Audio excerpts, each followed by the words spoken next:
नमस्कार दोस्तों, market prediction में आपका बहुत बहुत स्वागत है। दोस्तों हम बात करेंगे अदानी पावर के क्वार्टर 4 के रिजल्ट्स के बारे में। तो चैनल को सब्सक्राइब कीजिए, पसंद वीडियो को लाइक कीजिए। चलते हैं दोस्तों यहाँ पे कंपनी के क्वार्टर 4 के रिजल्ट्स के लिए। तो यहाँ पे फिलहाल अगर अपडेट देखें तो कंपनी की तरफ से यहाँ पे क्वार्टर 4 में कोई डिविडेंड का अनाउंसमेंट नहीं है। इसी के साथ दोस्तों यहाँ पे हम चलते हैं कोई अदर न्यूज़, तो अदर न्यूज़ में यहाँ पे हमें फिलहाल यहाँ पे नहीं देखने को मिल रही है।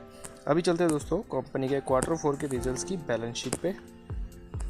तो आप देख पा रहे हैं दोस्तों कंपनी के रिजल्ट्स का अमाउंट जो है वो करोड़ रुपीज़ में है। तो फाइनली हम टोटल इनकम के बारे में बात करने वाले हैं। पिछले साल कंपनी का कितना इनकम था, इस बार कितना बढ़ा है या फिर घटा है। तो बात करें दोस्तों यहाँ पे टोटल इनकम के बारे में, तो कंपनी का पिछले साल आप देखेंगे 14,833 करोड़ का इनकम था। इस बार कंपनी का जो इनकम है वो गिरकर हो गया है 14,535 करोड़। तो इसके बारे में बात करूँ दोस्तों तो यहाँ पे कोई ज़्यादा बड़ी गिरावट नहीं है, बट नॉर्मली यहाँ पे देखा जा रहा है कि ये एडजस्ट कर लेगी, प्रॉफिट में कंपनी एडजस्ट कर लेती है कि उसे कम ज़्यादा एक्सपेंसेस कम कर लेती है या फिर टैक्स को देख लेती है, उसके कारण यहाँ पे प्रॉफिट हो जाता है, ऐसा करके मैनेज हो जाता है। पर यहाँ पर बात करेंगे क्या मैनेज किया इस बार कंपनी ने। तो अगर आप देखें यहाँ पर तो पिछले क्वार्टर 3 के अंदर 13,882 करोड़ का कंपनी को प्रॉफिट इनकम हुआ था, जो कि इस बार कंपनी ने अच्छा मैनेज किया है। 14,535 करोड़ के हिसाब से कंपनी का क्वार्टर टू क्वार्टर एक अच्छा प्रॉफिट इनकम देखने को मिल रहा है। अब बात करें दोस्तों कंपनी के एक्सपेंसेस के बारे में, तो कंपनी का एक्सपेंसेस पिछले साल हुआ था 10,775 करोड़, इस बार 11,274 करोड़ हुआ है। इसके हिसाब से भी देखा जाए तो यहाँ पे एक्सपेंसेस बढ़े हुए हैं, पर इनकम में इतना प्रॉफिट नहीं, इनकम बढ़ते हुए नहीं देखने को मिल रही है। पिछले क्वार्टर में भी आप देखें 10,323 करोड़ था, जो कि इस बार भी इस क्वार्टर के अंदर ही बढ़ता हुआ देखने को मिल रहा है। तो इस बार प्रॉफिट में काफ़ी ज़्यादा इम्पैक्ट होने वाला है। टैक्स की अगर मैं बात करूँ तो पिछले साल से करंट टैक्स यहाँ पे कंपनी ने दिए थे। देखें करंट टैक्स कंपनी ने 222 करोड़ के आसपास दिए थे, पर इस बार कंपनी को प्रॉफिट हुआ है 438 करोड़ का, यहाँ पे कंपनी ने नहीं दिया है।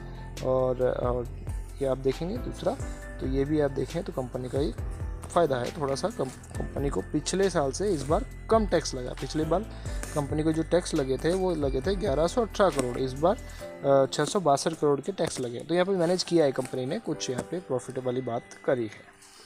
टोटल कॉम्प्रहेंसिव इनकम के जरिए समझते हैं आफ्टर टैक्स, या फिर बात करें फाइनली अगर हम देखेंगे टोटल कॉम्प्रहेंसिव इनकम, तो यहाँ पे आप देख पा रहे हैं कंपनी का टोटल कॉम्प्रहेंसिव इनकम आप देखें तो यहाँ पे 2,932 करोड़ पिछले साल था, इस बार 2,612 करोड़।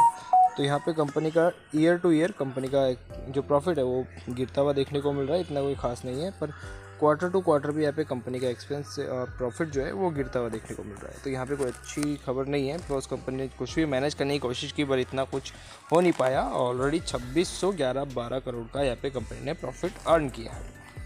तो अब चलते हैं दोस्तों कंपनी के अर्निंग पर शेयर के ऊपर। तो अर्निंग पर शेयर पिछले साल था 7.67, इस बार कंपनी का 6.62 हो गया। तो ये भी नॉर्मली घट रहा है, और क्वार्टर के हिसाब से भी ये नॉर्मल ही देखने को मिल रहा है। पिछले क्वार्टर में 6.63 था, इस बार 6.62 है। तो कोई ज़्यादा बड़ा फ़र्क नहीं है, बराबर ऑलमोस्ट नॉर्मल रिजल्ट आए।